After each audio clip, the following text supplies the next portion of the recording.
Und ich möchte euch jetzt bitten, Brigitte und Jochen, macht den Vogel frei.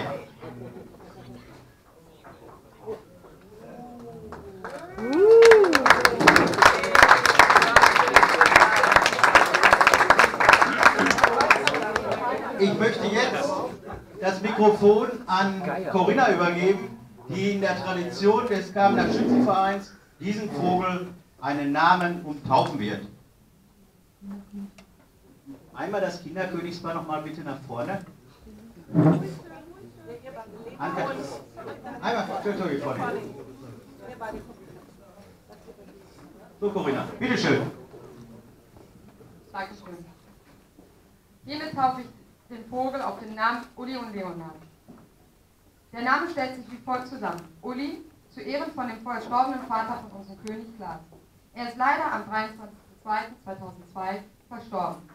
Sein Vater war selber ein aktiver Sportschütze in Lünen. Sowie war er Fahnenoffizier beim Schützenverein Stockholm, Siegenhausen, Westenerde.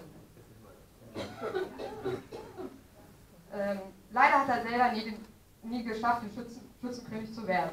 Dies jedoch hat Klaas in Ehre für seinen Vater geschafft. Er hat Klaas 1998 zum Schießen gebracht und somit auf den Baustein für seinen beruflichen und sportlichen Erfolg gelegt. Dabei hat er ihn sehr unterstützt und für ihn mal da gewesen. Leonhard zu Ehren von meinem verstorbenen Opa. Er ist am 16.10.2009 verstorben. Mein Opa hat mich in jeglicher Hinsicht beim Sportschießen unterstützt und er hat sich sehr gewünscht, dass ich eines Tages Schützenkönigin werde. Ich wünsche, dass wir alle ein schönes und erfolgreiches Schützenfest haben werden.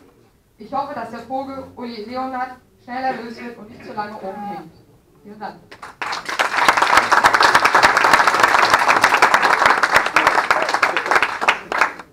Machen wir das.